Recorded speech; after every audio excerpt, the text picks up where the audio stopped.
Shalom à tous, Baruch Hashem. On a le grand cadeau de pouvoir continuer le Chok HaEmuna. On est le 9 Nissan pour ceux qui sont dans le cycle annuel. Et on commence le jardin de la foi. Rappelez-vous qu'on est dans les terribles épreuves d'un homme que sa femme a lui dit de quitter la maison et qui doit traverser cette épreuve-là. Bien sûr, c'est pour regagner la maison une fois qu'il aura fait le travail qu'Hachem lui demande. Et donc, le Rav nous dit, Atrala Khadaja, c'est une opportunité de faire un nouveau départ. Il faut bien avoir conscience de la vérité. Que si une personne elle est arrivée à une telle situation où sa femme, elle l'a renvoyé de la maison, c'est parce qu'il a dû faire, cet homme-là, de grosses erreurs jusqu'à présent.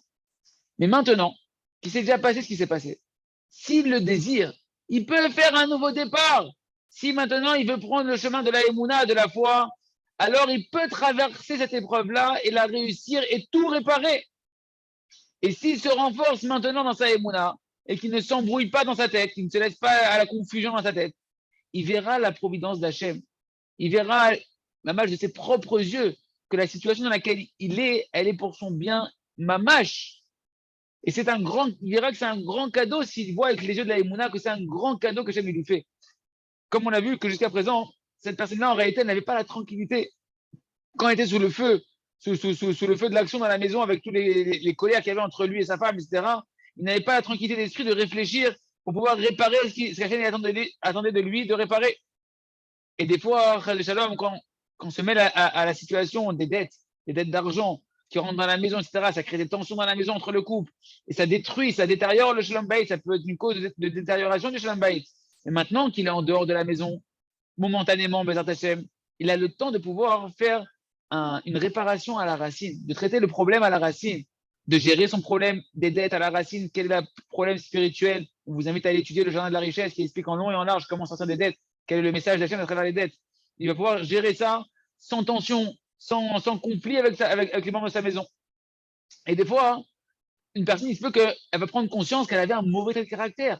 Que ce mauvais trait de caractère-là, quand il va être en dehors de sa maison, quand il va méditer un petit peu, il va se rendre compte que c'est ce mauvais trait de caractère qui est en train de détruire sa paix conjugale. Par exemple, une personne qui était très, très coléreuse, ou une personne qui était paresseuse, ou un autre qui était radin, ou l'autre il était ingrat, etc. Maintenant qu'il est en dehors de la maison, il n'est plus dans les reproches perpétuels, etc. Il a le temps de pouvoir réfléchir et travailler sur lui-même pour réparer ses traits de caractère. À plus forte raison, si une personne elle a de graves problèmes qu'elle avait à l'intérieur de lui dans sa maison, une personne qui utilisait des drogues, qui buvait de l'alcool, ou bien qui était dans les jeux d'argent, ou bien qui était quelqu'un qui avait de la violence dans la maison, que Dieu nous en préserve.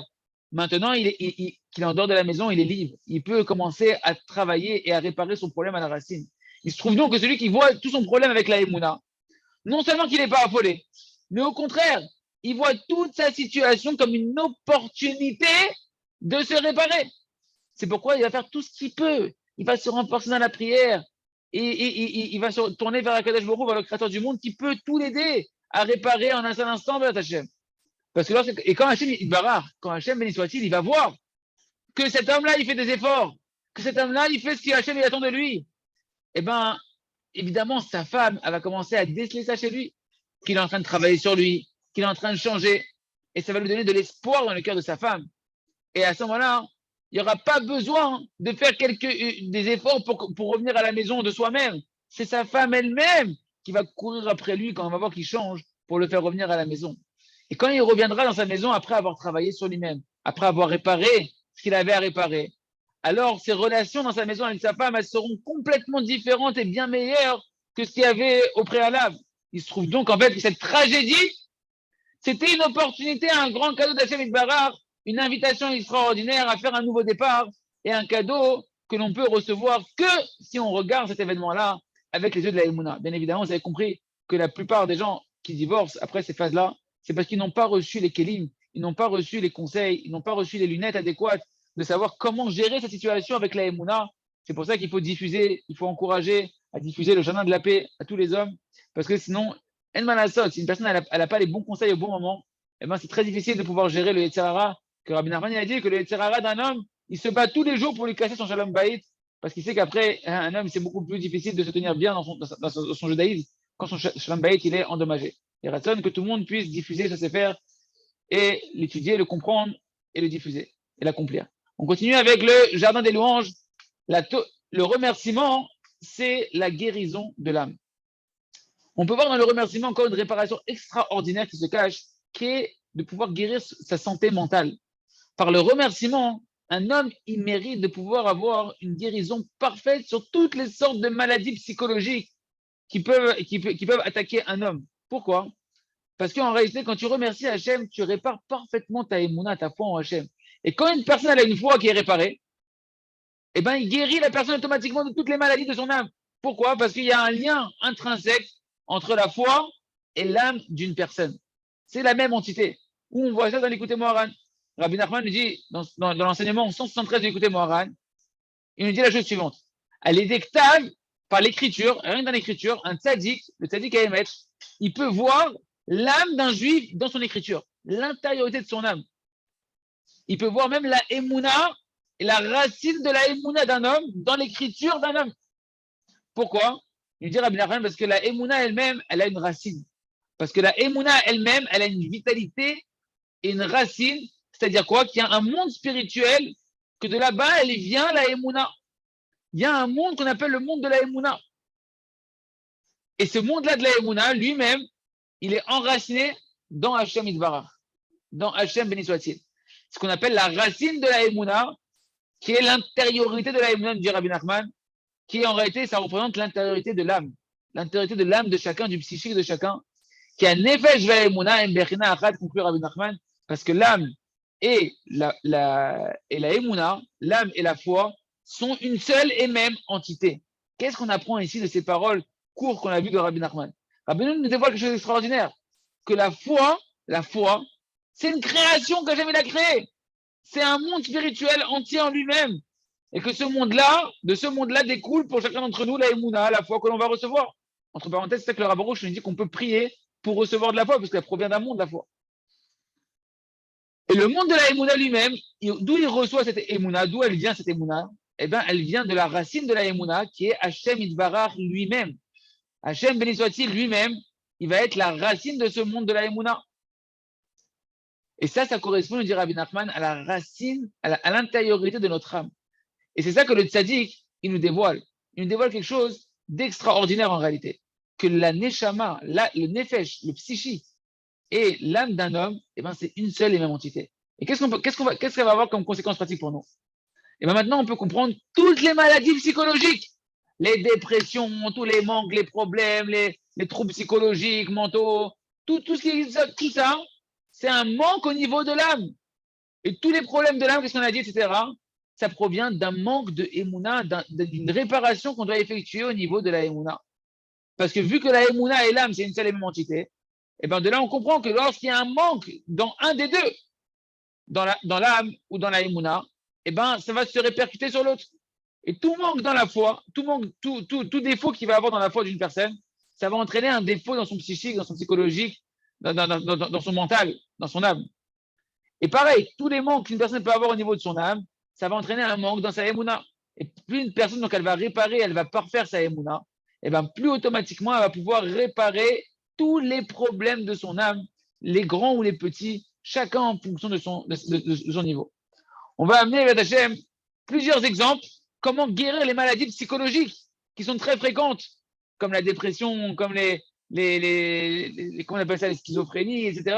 On va expliquer avec l'aide du ciel comment par la émouna, par la foi, on peut guérir de ces maladies mentales. Ça sera dans les prochaines pages. Merci Hachem.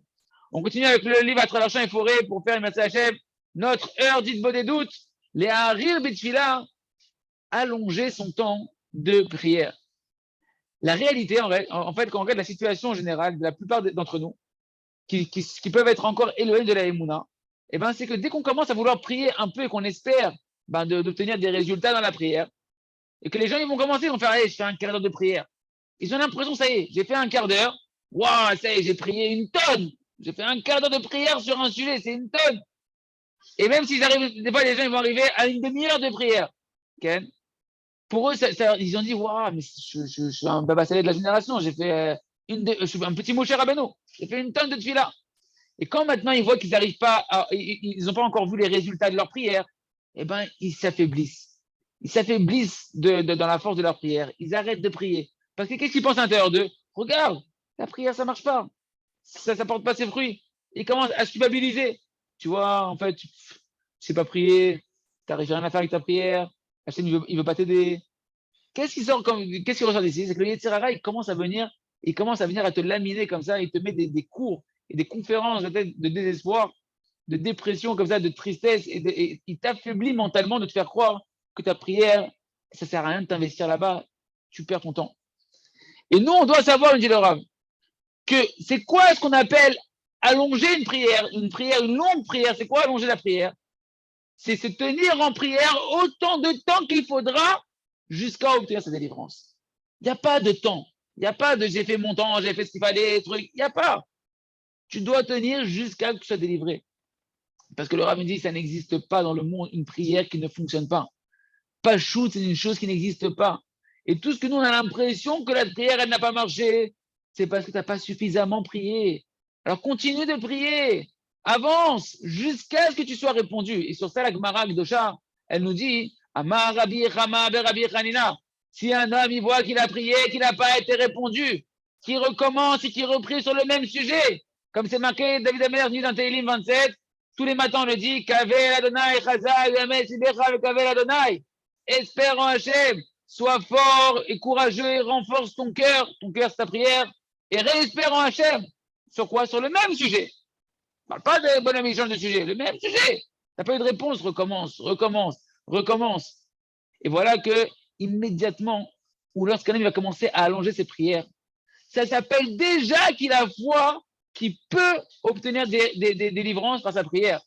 Parce qu'un homme qui ne croit pas qu'il peut faire des délivrances par sa prière, c'est sûr qu'il ne peut pas allonger ses prières, il n'y croit pas. Il ne peut pas allonger. Donc si tu allonges, c'est que tu crois. Et il y a deux conseils extraordinaires par lesquels un homme il peut constamment réussir à allonger ses prières. Le premier conseil qu'on va voir maintenant, qu'on va entreapercevoir pour l'instant aujourd'hui, c'est qu'avant de prier sur un sujet, un homme, il doit se rappeler toutes les fois où il a mérité par sa prière d'obtenir quelque chose. Quand tu veux t'allonger cette prière, rappelle-toi les fois déjà, tes premiers nés, entre guillemets, que tu as eu dans la prière, les premières fois où Hachem il t'a amené des délivrances par la prière, rappelle-les toi pour te renforcer. Regarde, tu te rappelles là-bas, j'ai prié sur ça et j'ai eu une délivrance. Tu te rappelles là-bas, j'ai prié, j'ai eu une délivrance. Et c'est vrai que ça marche énormément. Quand quelqu'un veut faire 1 heure d'Idbodut sur un sujet, 6 heures d'Idbodut sur un sujet, ben tu te rappelles. Rappelle-toi comment Hachem m'a délivré. Hachem m'a toujours répondu. Moi, des fois, j'ai fait Idbodut, j'ai dit, mais Hachem, en réalité, toutes mes prières, tu les as répondues. J'ai fait un flashback. Toutes mes prières, des fois, il ne se rend même pas compte que toutes tes prières, des fois, elles ont été répondues.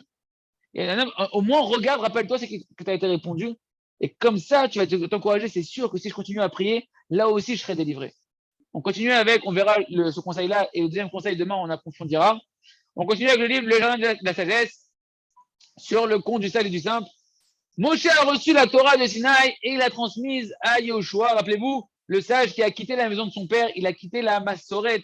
La transmission, en réalité, la maison, c'était la transmission spirituelle de l'héritage de ses ancêtres. Et le Tam qui lui a hérité de la maison de son père, c'est celui qui sait se rattacher à l'héritage de la chaîne spirituelle de nos ancêtres.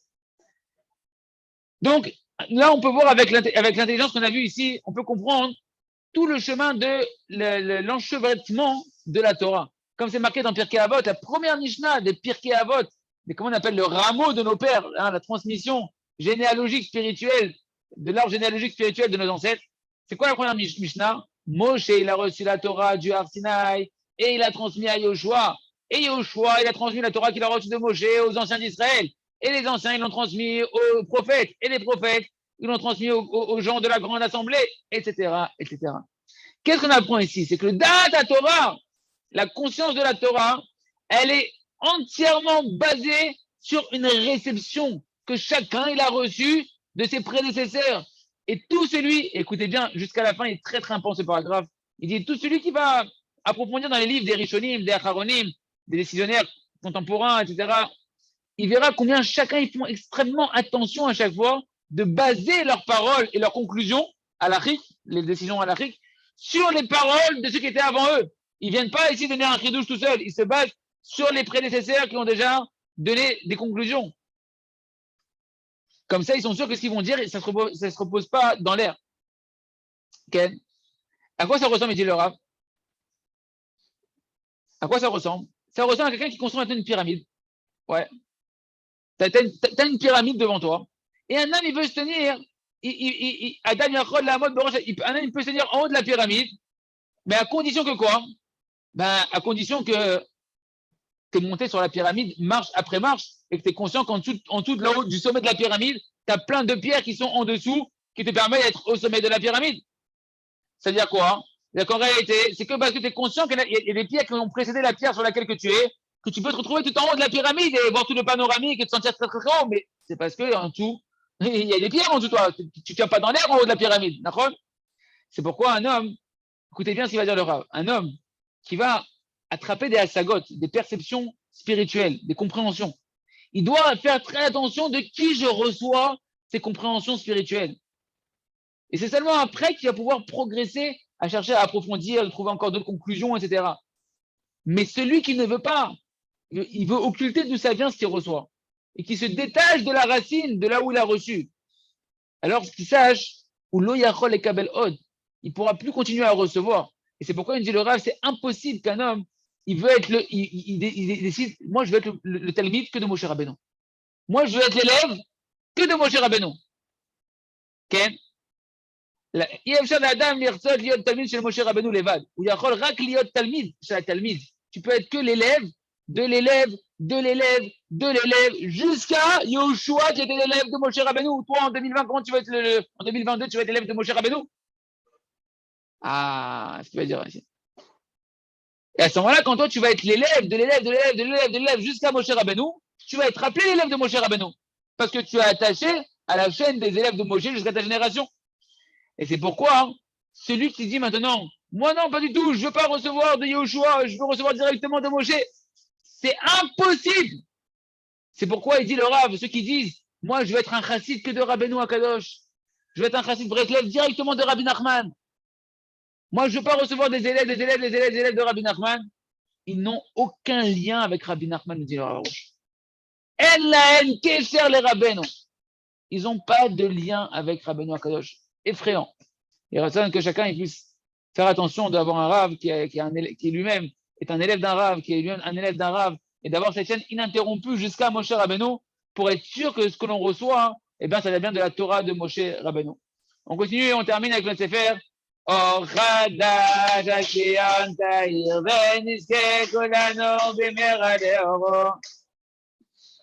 La délivrance et la vie. Le Rav me dit, bien évidemment, nous, on veut une délivrance pour avoir la vie spirituelle, on veut une délivrance, on veut la bracha, on veut la bénédiction, une délivrance, dans laquelle il y aura la bénédiction de l'intelligence, de la compréhension d'Hachem, une délivrance qu'on veut recevoir avec des mains parfaites pour pouvoir recevoir totalement toute la bracha d'Hachem.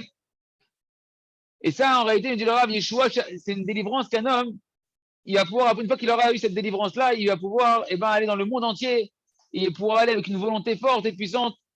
L'olirot Shumare Asso, par exemple, cette délivrance de pouvoir avoir la préservation des yeux, une fois que tu la reçois, tu peux aller après dans le monde entier et tu sens que tu as reçu une délivrance qui te permet que tu peux ne voir aucune femme. Tu peux parcourir le monde entier. Le bonhomme, il a reçu cette délivrance-là maintenant et parce qu'il a acquis une volonté forte et ferme de ne pas voir les femmes qui sont interdites et à ce moment-là, il reçoit une siyata de Shmaya extraordinaire. C'est pourquoi l'essentiel, les amis, quand on veut une délivrance spirituelle, c'est de prier sur la volonté en elle-même. De demander à Kadosh Baruch Hu, annule-moi totalement et rapidement toutes les mauvaises volontés. Aide-moi à mériter immédiatement une volonté parfaite dans le service divin que je veux acquérir. Sur quoi on prie du coup? On prie plus sur la délivrance. On prie sur la volonté d'enlever les mauvaises volontés et recevoir les bonnes volontés. Si c'est comme ça, alors un homme, si un homme, il prie maintenant pour la délivrance en elle-même, alors tu es en train de prier sur quoi? Tu pries sur un niveau spirituel, entre guillemets, sur une perception, et ça, c'est pas correct. Tu n'es pas venu dans ce monde-là pour avoir des résultats. Tu es venu dans ce monde-là pour travailler. Tu ne dois pas fuir le travail. Tu as un travail à faire ici. Ton travail, c'est de prier. Ton travail, c'est de mériter, de faire le travail. Ton travail à toi, le travail de la volonté. De vouloir. C'est ça ton travail. D'avoir une volonté parfaite. Et toi, tu dois choisir le bien par toi-même. C'est pourquoi tu dois prier qu'on t'aide à faire le bon choix. Et ça, on a déjà expliqué en long et en large que l'essentiel du libre arbitre d'une personne, c'est sa volonté. Et quand tu viens devant Hachem et tu pries sur la volonté, tu fais ton travail. C'est ça le travail de la volonté. Le travail de la volonté, c'est ce qu'on appelle le libre arbitre. Faire le travail du libre arbitre. La chose que tu convoites, la chose que tu veux atteindre en elle-même, c'est qu'une conséquence, c'est qu'un résultat. C'est pourquoi ça ne convient pas de demander directement à Hachem d'avoir le résultat sans prendre le chemin pour aller à ce résultat-là. Hachem, il veut essentiellement le chemin qui va t'amener à ce résultat. Il veut te voir pour emprunter le chemin du travail. Et le chemin essentiel du travail, c'est cette volonté. Parce qu'Hachem, il veut ton cœur. Hachem, il veut entendre ton cœur. Il veut sentir ton cœur qui vibre pour lui, pour faire sa volonté. Et celui qui demande à Kadosh Baruch Hu de l'aider à arriver directement au niveau spirituel qu'il aspire, alors celui-là, il peut demander à Kadosh Baruch Hu de lui changer c'est comme si tu dis à Kadosh Baruch Hu, Hachem, c'est quoi? Mets-moi en vacances, je ne veux pas travailler, sors-moi du travail, licencie-moi, ou mets-moi en congé payé. Tu ne veux pas travailler, tu vas arriver directement à l'appel sans passer par le travail. Ou entre autres, c'est comme si tu dis à Kadosh Baruch Hu, Hachem, moi ce que je veux, c'est que tu fasses ta part à toi, Kadosh Baruch Hu, sans que moi je fasse ma part à moi. La part d'Hachem, c'est le résultat. Ta part à toi, c'est la volonté, c'est la prière. Tu veux le résultat sans la prière, sans la volonté, sans désirer véritablement. Et le Rav dit ça, c'est une grande idiotie. Parce que lorsque tu vas arriver à la volonté parfaite, que c'est ça ta mission, du ciel, on va te conduire jusqu'au résultat, jusqu'à la destination, de manière automatique. Toi, tu n'as même pas besoin de prier à arriver à la destination. Parce que, hein, tu n'as même pas besoin de prier pour ça.